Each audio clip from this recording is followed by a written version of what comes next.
dipersembahkan oleh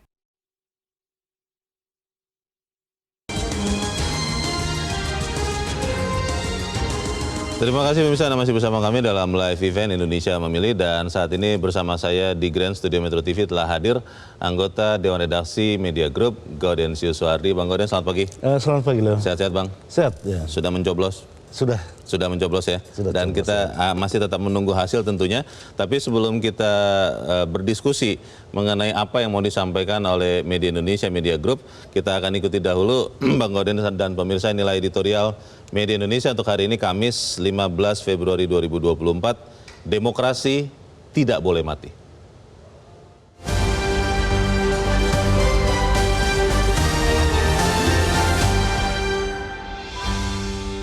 Demokrasi tidak boleh mati.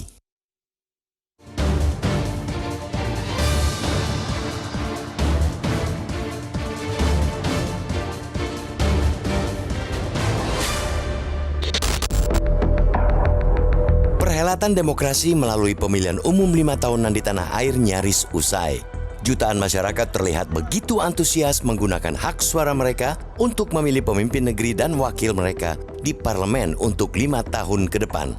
Walaupun belum final, sejumlah lembaga survei sudah mempublikasikan hasil hitung cepat atau quick count terkait hasil pencoblosan suara pemilu 2024. Berdasarkan hitung cepat, pasangan Prabowo Subianto Gibran Rakabuming Raka memperoleh perolehan suara di atas 50% dari jumlah pemilih yang ikut mencoblos pada ajang Pilpres. Sementara itu, PDIP masih memimpin perolehan suara untuk pemilihan anggota legislatif dengan kisaran 17% hingga 20% suara. Apabila perolehan hitung cepat tersebut tidak berbeda jauh dengan hitungan resmi yang dilakukan Komisi Pemilihan Umum atau KPU, maka hampir dipastikan Prabowo Gibran memenangi perhelatan Pilpres 2024 ini. Prabowo Gibran mengungguli pasangan Anies Baswedan, Muhaimin Iskandar, dan Ganjar Pranowo Mahfud MD hanya dalam satu putaran versi hitung cepat lembaga survei. Namun demikian, banyak kalangan, terutama yang khawatir dengan proses tahapan pemilu 2024, sudah memprediksi situasi ini bakal terjadi. Berbagai dugaan pelanggaran, baik pelanggaran regulasi maupun yang paling utama menabrak etika politik, terjadi. Bahkan tak tanggung-tanggung. Dugaan pelanggaran ini seperti diorkestrasi kekuasaan. Semuanya terlihat begitu telanjang, dilakukan tanpa mengindahkan kritik publik secara luas.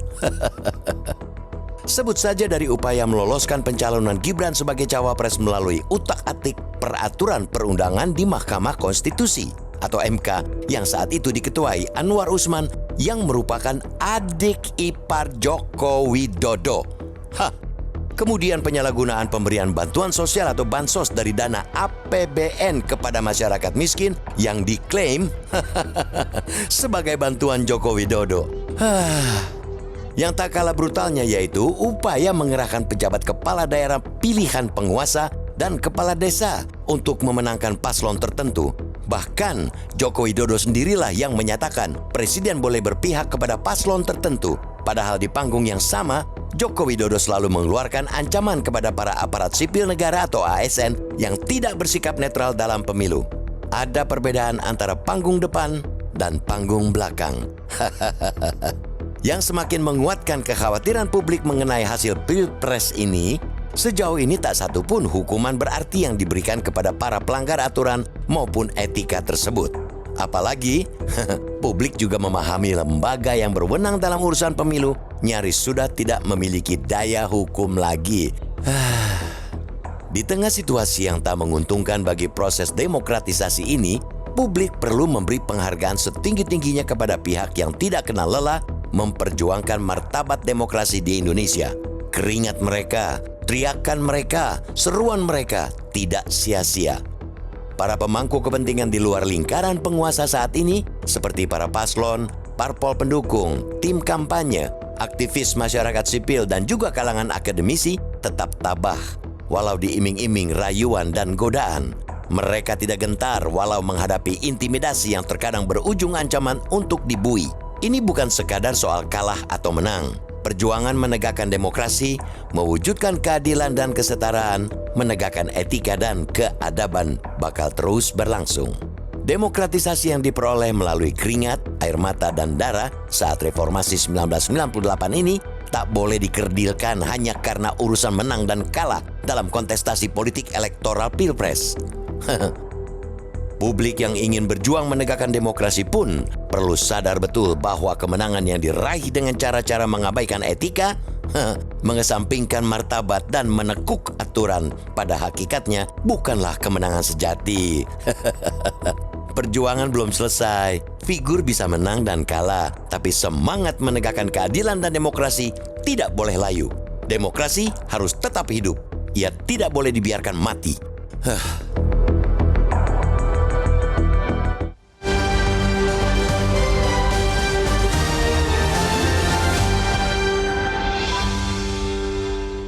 Saya masih bersama dengan anggota Dewan Redaksi Media Group Gaudens Yuswardi. Bang Gaudens, kalau dikatakan bahwa kita sedang menunggu hasil, tapi memang kan indikasi dari quick count memperlihatkan paslon nomor 2 Prabowo Gibran yang kelihatannya akan menjadi presiden. Pertanyaannya Bang Gaudens, dengan judul editorial pagi ini, demokrasi tidak boleh mati. Kenapa kemudian dikatakan seperti itu, Bang? Ya, pemerintah itu kan bisa silih berganti ya. Oke. Tetapi hakikat demokrasi itu harus tetap hidup. Merawat demokrasi tidak ada kaitannya dengan pemilu sebetulnya. Karena demokrasi itu ada dua hal di sana. Ada yang substansi, ada prosedural. Pemilu itu hanyalah prosedural. Supaya terpenuhinya demokrasi. Tetapi substansi demokrasi bahwa bagaimana demokrasi itu dibangun di atas etika dan moral, bagaimana kesetaraan itu terjamin dan imparsial harus ada, itulah demokrasi yang terus dirawat siapapun pemimpinnya. Pertanyaannya begini Bang, kan sekarang sudah mulai digemakan semangat bahwa pemilu sudah selesai, walaupun kan kita belum menunggu hasil, kita belum mendapat hasil resmi dari KPU. Tapi sudah digemakan pemilu sudah selesai, maka sekarang waktunya kembali kita bersatu. Yang sudah lalu lah. Kalau kemarin ada kata-kata keras atau kata-kata kasar, minta maaf. Kalau walaupun tidak dikatakan, saya mengartikannya kalau ada pelanggaran dimaafkan. Itu maksudnya begitu atau bagaimana Bang Gaudens? Ya, pemilu sudah selesai itu kan dalam pemahaman bahwa coblos itu sudah, tanggal 14 sudah lewat, itu berarti setelah 14 kita bersatu. Tetapi hasil pemilunya belum selesai. Karena sesuai dengan undang-undang itu kan terhitung dari hari ini atau dari kemarin itu kan ada 35 hari untuk menetapkan. Dan yang sah itu kan bukan quick count, bukan hitung cepat, tetapi rekap manual oleh KPU dan waktunya ada 35 hari. Banyak sekali dalam pengalaman kepemiluan kita, apa hasil rekap manual itu tidak selalu sama, walaupun ada samanya dengan quick count. Baik. Gitu. Pertanyaan besarnya itu Bang, apakah kemudian kalau kita mau menghargai demokrasi secara substantif, kemudian itu bisa diartikan sebagai sesuatu yang semacam tidak bisa menerima hasil. Ada yang mengatakan begitu. Jangan terus-terusan dipermasalahkan dong. Tapi kita harus jeda dahulu. Pemirsa tetaplah bersama kami. Live Event Indonesia Memilih. Kami lanjutkan selepas jeda berikut ini.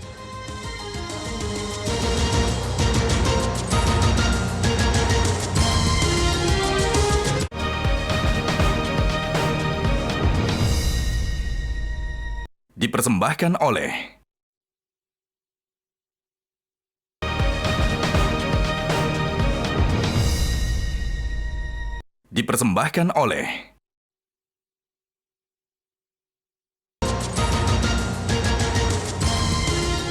Terima kasih Anda masih bersama kami dalam editorial Media Indonesia di dalam Live Event Indonesia Memilih. Dan saya masih bersama dengan Gaudens Yuswardi. Bang Gaudens, pertanyaannya Bang, kalau kita pada waktunya nanti mendapatkan hasil ya dari KPU penetapan, lalu katakanlah tidak berubah dibandingkan hasil quick count, memang tetap Prabowo Gibran yang akan memimpin bangsa ini ke depan.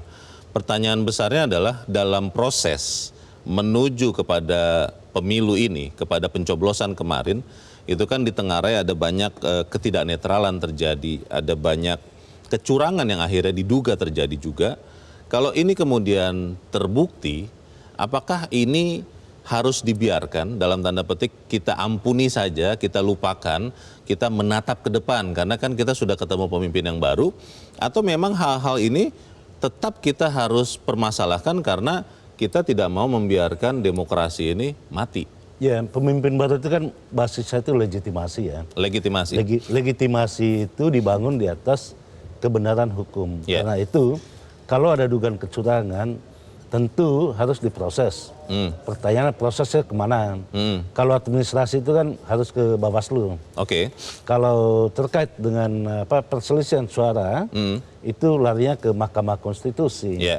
Nah, apakah terkait dengan Pilpres ya? Apakah dua calon lainnya menerima hasil yang ditetapkan oleh KPU atau membawa persoalan ini ke Mahkamah Konstitusi? Ya kita tunggu setelah 35 hari. Ya. Bagaimana dengan suara-suara yang kemarin kita dengar dari sekian kampus, Bang? Itu kan semuanya mengatakan bahwa kembalilah kepada nilai-nilai etika, nilai-nilai moral. Apakah kemudian dengan hasil yang kemungkinan akan kita terima di pertengahan Maret ya Bang, penetapan KPU, kalau tidak ada sengketa lagi, maka suara-suara itu menjadi sesuatu yang masa lalu saja, ini sejarah saja ini. Bagaimana Bang? Ya, suara kenabian itu kan tidak mengenal waktu ya. Apakah sebelum pemilu, pada saat pemilu atau setelah pemilu, dia wajib tetap untuk disuarakan. Tetapi ketika berbicara ke Mahkamah Konstitusi, itu berbicara tentang pembuktian. Oke. Siapa yang mengajukan gugatan harus mampu membuktikan bahwa gugatannya itu benar adanya. Yeah. Karena itu untuk gugatan itu bisa diterima atau tidak, tentu yang berbicara itu data gitu, fakta. Nah, yang bermainan di Mahkamah Konstitusi tidak lagi seruan moralnya, tetapi bagaimana seruan moral itu dibawa ke dalam data dan fakta untuk disampaikan ke Mahkamah Konstitusi. Yeah. Ini sesuatu yang di beberapa waktu yang lalu, Mahkamah Konstitusi maksudnya Bang, kan itu menjadi sesuatu yang menjadi pertanyaan banyak orang. Bahkan sampai ada lelucon begitu ya, yang agak menyindir tentunya, disebut-sebut bahwa MK itu adalah mahkamah keluarga. Mahkamah Konstitusinya kan tetap sama Bang. Apakah kemudian misalnya memang akan ada sengketa begitu, hasil dari Pilpres ini, MK itu akan bisa memberikan penghakimannya dengan adil? Ya loh, berbagai literatur itu kan membedakan antara manipulasi pemilu dan kecurangan pemilu. Oke. Manipulasi pemilu itu sudah dimulai 1 hari setelah pemilu sampai pada pemilu berikutnya. Di dalam manipulasi itu termasuk bagaimana menyiasati seluruh peraturan-peraturan untuk bisa dipakai untuk memenangkan pada pemilu berikutnya. Oke. Kalau kecurangan pemilu itu kan berbicara tentang pada saat pemilu itu digelar gitu, bagaimana proses suara, bagaimana surat suara yang sudah tercoblos gitu, itu bagian kecurangan. Yeah. Nah, yang dibicarakan tentang Mahkamah Konstitusi tadi itu bagian dari manipulasi. Apakah itu harus dibuktikan juga? Apakah itu sudah dimanipulasi sejak pemilu 2019 selesai sampai kepada pemilu berikutnya? Nah, itu yang harus disampaikan melalui fakta ya. Kemudian apakah Mahkamah Konstitusi sekarang masih bisa dipercaya atau tidak? Nah itu. Keputusan MK itu kan salah satu hakim tidak boleh mengadili atau ikut di dalam persidangan yang terkait dengan pemilu ini. Karena ada pelanggaran etik berat pada saat itu. Ya. Walaupun pelanggaran etik berat itu tidak dikonversikan dengan pembatalan putusan 90/2023 gitu. Ya kita berharap Mahkamah Konstitusi itu tetap tegak lurus pada hukum dan undang-undang, terutama pada etika ya. Iya. Bang, pertanyaan besarnya adalah ketika kemarin kita melihat hasil yang saat ini hasil sementara quick count, itu kan artinya kalau saya boleh sederhanakan, lebih dari 50% rakyat itu merasa nyaman dengan pilihannya yang adalah paslon nomor 2. Apakah itu artinya separuh lebih bangsa Indonesia yang kemarin memilih itu memang nyaman dengan situasi yang ada sekarang, sehingga ketika kita mengatakan bahwa demokrasi tidak boleh mati, itu menjadi semacam sesuatu yang sifatnya utopis Bang, bahwa ternyata rakyat kebanyakan merasa demokrasi kita baik-baik saja kok. Bagaimana Bang? Ya itu dua hal terpisah ya. Konversi suara itu berawal dari tema kampanye tentang keberlanjutan. Itu artinya bisa dipahami bahwa sebagian besar masyarakat ingin keberlanjutan. Tetapi apakah di dalam keberlanjutan itu demokrasi benar-benar tegak lurus? Belum tentu juga. Karena itu kita menunggu hasil pemilu. Belum tentu juga di atas 50% kan. Oh, karena ini adalah quick count ya, yang kita terima nanti adalah manual dari KPU. Ya, walaupun di dalam sirekap yang sekarang bisa dilihat di KPU ya, itu juga banyak data yang salah gitu ya. Oh, tentu itu yang harus diperbaiki. Oke. Di media sosial misalnya, bagaimana orang mereview data-data yang di KPU itu kok bisa banyak salah ya. Tentu ini tantangan bagi KPU, sebaiknya mulai detik ini juga memperbaiki data-data yang dianggap salah itu. Baik, demokrasi tentunya ditegakkan dengan cara yang demokratis juga. Bagaimana kemudian pihak-pihak yang merasa bahwa memang ada manipulasikah, ada kecurangankah dalam pemilu ini, kemudian menegakkan demokrasi dengan cara yang demokratis Bang? Apakah misalnya itu semua harus lewat lembaga peradilan, atau juga bisa misalnya disampaikan lewat sesuatu yang seperti terjadi kemarin-kemarin itu, kampus-kampus menyuarakannya, atau seperti apa Bang? Bahwa fakta atau data yang disodorkan kepada publik itu bahwa ada calon yang maju di atas sanksi pelanggaran etik berat di Mahkamah Konstitusi maupun di KPU. Tentu ini catatan sejarah ya. Bahwa ada yang menang karena itu ya. Nanti ada proses selanjutnya. Prosesnya di mana? Ya lagi-lagi kalau ada perselisihan hasil pemilu, tempatnya di MK.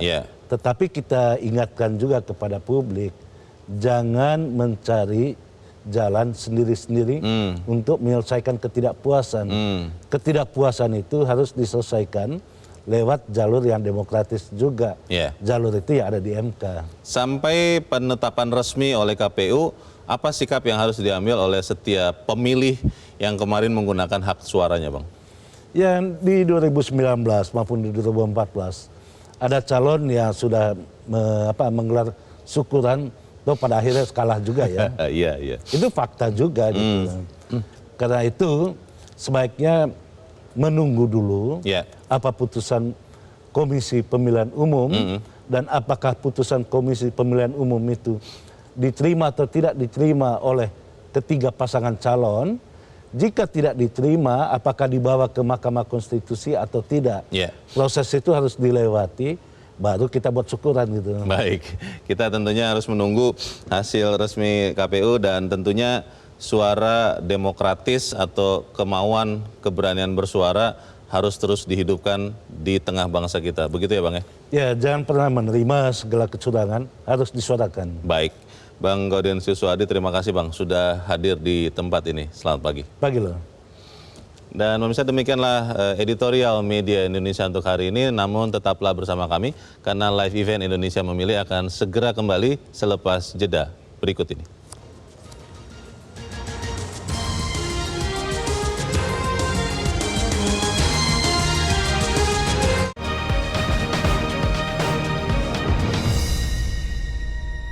Dipersembahkan oleh Jelajahi cara baru mendapatkan informasi. Download Metro TV Extend sekarang.